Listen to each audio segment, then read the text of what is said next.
Welcome back to It's Naturals. Patty here. Welcome, welcome, welcome, welcome. Please make sure you put the little bell on.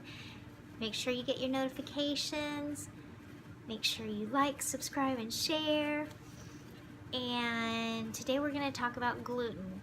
I don't know if you guys have heard about having a reaction to gluten. Are you gluten-free? Am I gluten-free? What's going on with the gluten issue? Now, I really don't know what gluten is. I know it's a binder that's for, it goes into the bread. I haven't read up on that. Today we're going to be talking about allergies and what may cause the allergies, if there is an allergy to gluten. I ran into somebody that told me that people think that they're having a gluten allergy when in fact it's the wheat is produced in the United States, has a lot of chemicals and pesticides in it, and it's our body's having an allergic reaction to those chemicals, to those pesticides. And so how do we know? I'm gonna look that up. I don't know about you guys, but I'll probably do a video on the research that I found. But I have eaten bread. I think all of us eat bread, but I have cut down tremendously. And within the last, I would say 7 months, I've had a very bad breakout on my face, not realizing and trying to figure out what it is, and came up with it has to be bread. It has to be what's in the bread. I'm not sure if it's the wheat. I'm not sure if it's the gluten. I'm not sure what it is. But most of every time I eat bread, except for sourdough. Now sourdough does not have yeast in it. I know that for a fact of how it sits and ferments. But what goes on, in the process of how our body changes when we eat something, how it reacts to it. My reaction to bread, I love this bread. It's, and I'm gonna have to cut back because of how it breaks me out. It's very uncomfortable, unfortunately, but it's the King Hawaiian bread. I have, how many more rolls? I have 4 more rolls of this left, and I haven't eaten this 2 weeks because my face was so much on fire. It started off on my chin and just went up to right, just the creases of my nose, right by the sides of my nose. Normally, if I have a really bad reaction, it'll go all the way up to my T-zone. And this time it didn't. My reaction to this was I had 2 rolls one day for lunch. I didn't have any more that day, and then the next day I had 2 more for lunch, so it was a 24-hour period. Then the next day, another 24-hour period gone by. Again, I had 1 for lunch, so it was I had 2, 4, 5. I had 5 within a 30-day period. And my face just, it just reacted. Whatever was causing me to break out, it was just too much in my system, and it was trying to get out. And so I began immediately drinking water. I stopped eating this because this is the only thing different in my regimen that I was eating. And so I totally stopped this, and my face just went terrible. It's the worst feeling to have when you have allergic reaction to something. But what happened with me was my face started scaling. I start itching at first. It starts burning like it's on fire. It starts peeling and flaking, and then it just starts kind of growing up my face. And I'll put a picture right here of how it looks now. It looks a lot better, but you can see it scales. My face is scaling and my face is inflamed. And so what do I do to combat that? I did get over-the-counter allergy medicine, some Claritin, but I did not take it, even though I wanted to so bad. The pain was just excruciating. I decided not to do that because I'm just not for over-the-counter medications or medications. It was really challenging for me to be in the hospital and them give me medications. Even though some of them helped, I just didn't know how my body was going to react to it. And I'm not for medications at all. I really want to try to stay as pure as possible. But sometimes there's sometimes you've got to take it. And so I ended up getting some Claritin over the counter just to make sure, because I didn't know how bad it was going to be. Now I felt like my throat was a little bit tight. So what I did was I just put ice on my face, and then I would also put some rice paper. I wet some white rice paper and put it on my face, and that helped with the inflammation and the redness and the itchiness also. And so I just kept on drinking a lot of water, and also lemon water. I did one every other day because my experience with lemon water, even though it's good, it's a mild detoxification of your system. It also strips away your good bacteria in your stomach. And so I didn't want to drink a lot of it and then end up not having anything to replenish my stomach with the good bacteria. So I wanted to make sure that, which I didn't. I didn't have, I didn't even take it. I do have some liquid probiotics.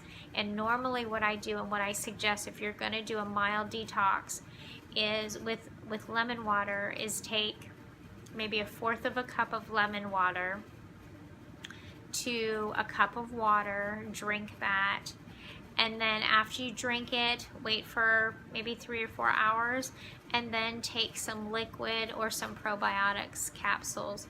I suggest, there's a liquid brand called Echo. I think it's called Echo, but it's made of coconut water, and it has live bacteria in it. It's in the refrigerated section of your health food store, and you only take an ounce a day, no, a tablespoon, I'm sorry, a tablespoon a day, and it's like 100 billion live bacteria, and so I do suggest that. But just make sure that you don't overdo it on the lemon water. So I'd been doing the lemon water. I didn't, like I said, I only did it twice in 2 weeks. So I just did it once a week. And I've been drinking a lot of water to get it out of my system. And now it's clearing up. It's clearing up a lot. It's a little bit itchy, and my skin is a little bit rough. And it'll get cleared up. But it's odd that some of the stuff that's in here, I notice has barley flour. It has wheat flour, malted barley flour, and barley I'm allergic to. I thought that would be a good alternative to eat instead of rice, or try something different, and barley is not something my body likes. And again, is it the barley, or is it the chemicals or the pesticides? I don't know, but I'm gonna look it up and see. Is there reports of a high level of chemicals and pesticides in the wheat that is being produced in the United States? I don't know if the USDA.gov website would have that information, but I'm gonna go ahead and research that and see what information is out there, and I will do a video on it. But this has yeast and whey in it. It has sugar, and some other stuff that I have no idea what it is.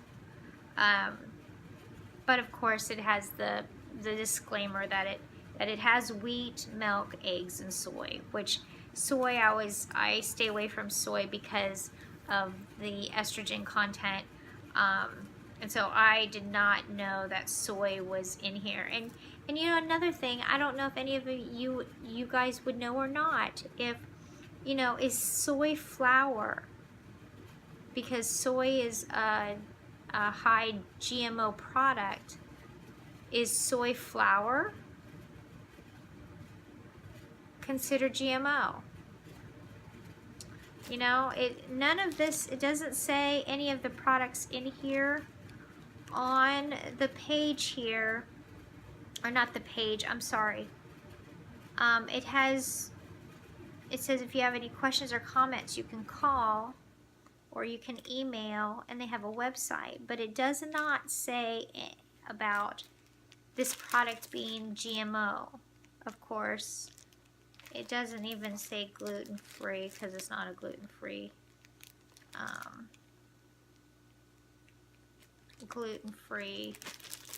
product. But of course it says no high fructose corn syrup, no artificial dyes, and no trans fats. Well, of course. But I love these. I really do. I love the taste of it. If this could be made gluten-free, hey, King Hawaiian, maybe it's not something that you guys can do. Make this gluten-free. And is your soy flour non-GMO? So, yeah, this, I really like this, you know, and so that's my experience of, you know, not sure whether or not it is a gluten allergy, or is it the wheat, or is it the barley, or is it something else. There's so many other things listed in here, like something absorbic acid added as a dough conditioner. Well, that's all right. But some other things in here that are, you can't even pronounce. So what exactly are we putting in our systems that, you know, our bodies are freaking out? You know, we're having allergic reactions and we don't know what it is. And so, unfortunately, this is not the first time this has happened. I realized that it was the bread in the hospital, the white bread. So I've stayed away from white bread. Now there's times where I'll have one piece of a dinner roll, like a tiny piece if I want that flavor. But this, I thought I was doing okay. I hadn't broken out like this in 4 months. I got it under control. So I thought, okay, let me reintroduce that into my body and see what it is. Well, when you do that, you know exactly what it is. So I'm probably gonna stick with making my own stuff until I can find something, or, you know, if I really want to eat this again, I'll have a tiny bit. But anyways, that is what has happened. My journey with gluten-free or wheat flour or bread in general, and let me know in the comments below if you've had a reaction to gluten like I did, or if you've heard of anything about wheat flour or wheat bread being compromised by the chemicals and the pesticides in the United States. I'd love to hear from you guys. Make sure you like, subscribe, and share, and I will see you soon. Bye now.